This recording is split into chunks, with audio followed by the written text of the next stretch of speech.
குவைத்தை துவைத்தெடுத்த Iran மீண்டும் வெடித்தது தீவிர போர். கச்சா எண்ணெய்க்கு பெரிய ஆப்பு. அமெரிக்காவிற்கும் ஈரானுக்கும் இடையே போர் தொடங்கி 100 நாட்களை கடந்தாலும் கடந்த சில வாரங்களாக தாக்குதல் ஏதும் இல்லாமல் பேச்சுவார்த்தை கட்டத்திலேயே இருந்தது. ஆனால் கடந்த வாரம் இஸ்ரேல் நடத்திய தாக்குதல் மூலம் மீண்டும் வளைகுடா பகுதியில் தாக்குதல்கள் துவங்கி தினமும் சைரன் சத்தம் கேட்டு வருகின்றது. இந்த நிலையில் குவைத் நாட்டின் விமான சேவை இன்று தற்காலிகமாக முடக்கப்பட்டுள்ளது என்று அறிவிப்பு வெளியாகியுள்ளது. ஈரானின் அதிரடி தாக்குதல் காரணமாக இந்த முடிவு எடுக்கப்பட்டதாக குவைத் நாட்டின் சிவில் விமான போக்குவரத்து ஆணையம் தெரிவித்துள்ளது. இதனால் குவைத் நாட்டிலிருந்து வெளிநாட்டவர்கள் தாய் நாட்டிற்கு செல்ல முடியாமல் மாட்டிக்கொண்டுள்ளனர். இதனால் குவைத்திற்கு வரவேண்டிய மற்றும் அங்கிருந்து புறப்பட வேண்டிய அனைத்து சர்வதேச வணிக விமானங்களும் மாற்றுப்பாதைகளுக்கு திருப்பிவிடப்பட்டு வளைகுடா பிராந்தியம் முழுவதும் பெரும் பரபரப்பு ஏற்பட்டுள்ளது.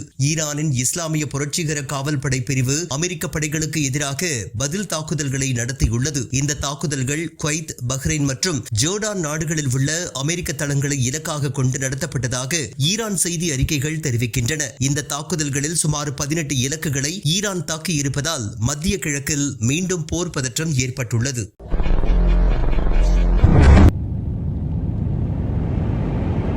குவைத்தை துவைத்தெடுத்த ஈரான் மீண்டும் வெடித்தது தீவிர போர். கச்சா எண்ணெய்க்கு பெரிய ஆப்பு. அமெரிக்காவிற்கும் ஈரானுக்கும் இடையே போர் தொடங்கி 100 நாட்களை கடந்தாலும் கடந்த சில வாரங்களாக தாக்குதல் ஏதும் இல்லாமல் பேச்சுவார்த்தை கட்டத்திலேயே இருந்தது. ஆனால் கடந்த வாரம் இஸ்ரேல் நடத்திய தாக்குதல் மூலம் மீண்டும் வளைகுடா பகுதியில் தாக்குதல்கள் துவங்கி தினமும் சைரன் சத்தம் கேட்டு வருகின்றது. இந்த நிலையில் குவைத் நாட்டின் விமான சேவை இன்று தற்காலிகமாக முடக்கப்பட்டுள்ளது என்று அறிவிப்பு வெளியாகியுள்ளது. ஈரானின் அதிரடி தாக்குதல் காரணமாக இந்த முடிவு எடுக்கப்பட்டதாக குவைத் நாட்டின் சிவில் விமான போக்குவரத்து ஆணையம் தெரிவித்துள்ளது. இதனால் குவைத் நாட்டிலிருந்து வெளிநாட்டவர்கள் தாய் நாட்டிற்கு செல்ல முடியாமல் மாட்டிக்கொண்டுள்ளனர். இதனால் குவைத்திற்கு வரவேண்டிய மற்றும் அங்கிருந்து புறப்பட வேண்டிய அனைத்து சர்வதேச வணிக விமானங்களும் மாற்றுப்பாதைகளுக்கு திருப்பிவிடப்பட்டு வளைகுடா பிராந்தியம் முழுவதும் பெரும் பரபரப்பு ஏற்பட்டுள்ளது.